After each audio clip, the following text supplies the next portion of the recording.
Alright, you ready, my friend? Yeah, sure. Alright, hold on, what's that? 1, 2, 3.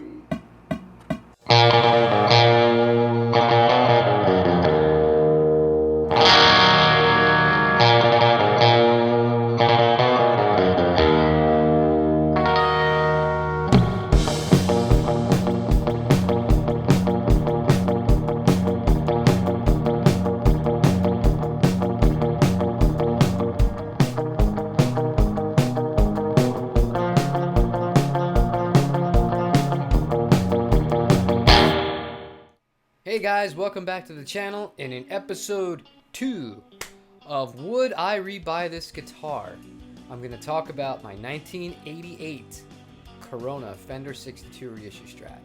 Now the only reason I sold it was because I've been working on the business and buying and selling guitars, and I needed extra money at the time to buy a few that were coming up because it's inevitable. You just keep going and going and going. And I have more inventory coming in from Japan, so I'll have a video on that shortly. But today, I just really want to focus on that guitar. I bought this guitar used in 2009, unplayed, unseen in person, from a shop I really trusted called Parkway Music in upstate New York when I was living in Orlando, Florida. I had seen Phil X demoing a really similar guitar from that kind of era on Fred and Americana, and I was like, oh man, that's amazing. I kind of want to get something like that. And that one came out, and it actually had two necks.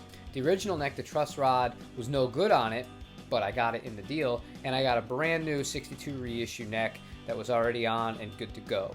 I played this guitar in multiple states. I played it out from coast to coast. I really liked this guitar.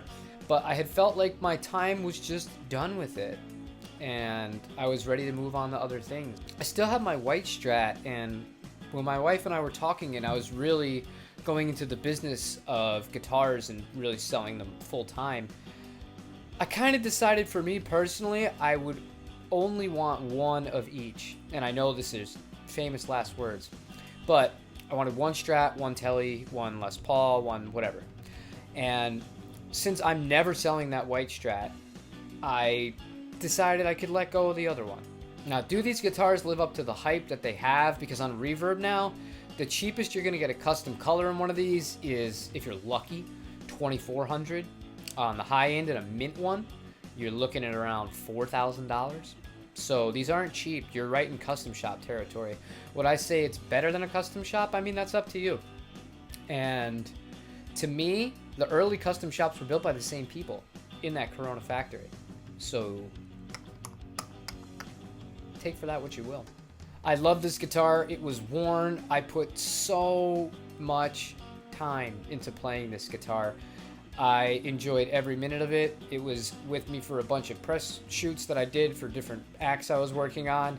And I miss it. I do miss it. I love this guitar. If you can find one of these, they are absolutely great. And don't be ashamed if you want to get one in player grade condition just to use yourself and not feel as bad gigging with as opposed to a custom shop Strat, then I would absolutely go that route. They are so good. The build quality is fantastic. It never needed anything. I actually brought the neck into Fred at the Repair Zone in San Diego to have the truss rod fixed, and he did a good job. It cost me like $200. Really good deal. And the guitar with both necks, it was so good. It was so good. It had it. And even Fred said to me, and that guy has played so many guitars in his life, and he was asking about the pickups, if they were original, and yeah, they were just the ones that came stock from the plant in Corona, 1988. Fantastic quality.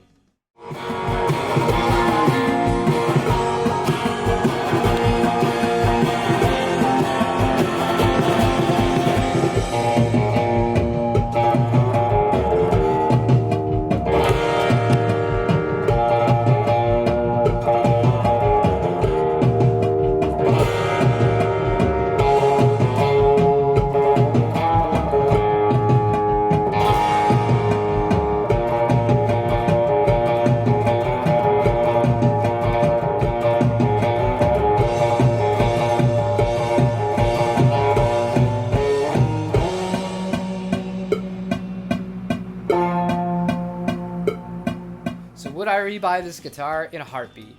In a heartbeat. This is a guitar that I loved, but I had my time with it. That's the thing. And we're all cyclical as guitar players. What we want changes, the tones that we want change, the music that we make grows and evolves. And I felt like my time had been done with that guitar. And I don't regret selling it. I mean, I'm not happy. I mean, in an ideal world, you wouldn't sell guitars that you really love, but I felt like I had run my course with it. So in the future, I would absolutely recommend one of these guitars. If I see one for under $2,000 in a custom color ever pop up, I will instantly buy it. And really though, I want to try one of the 82 to 84 Fullertons of these, where they first started the American Vintages. That's one of the only golden era guitars from the 80s of Fender that I've never tried it. And I'm very interested. Although they're a bit more expensive, about $1,000 each per model compared to these. So, but as a whole, that's it. And this one is short and sweet. I have nothing negative to say about that guitar. I had nothing negative to say about any of my experiences with it. It served me very well for many years. The new owner absolutely loves it, and he's still in California. That's dope. If you're watching this, congratulations, man. Don't get rid of it. Don't be like me. Don't get into business selling guitars. You get rid of stuff you don't want to. But that's it. This one was easy to make. It was quick to make. I didn't have much to say.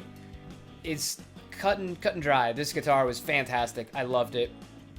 Amazing. Leave a like, comment, subscribe if you're into what I'm doing. I will be back next week with the same kind of video on Sunday, and I'll be back tomorrow with a different video. So thanks a lot, you guys. I'll see you then.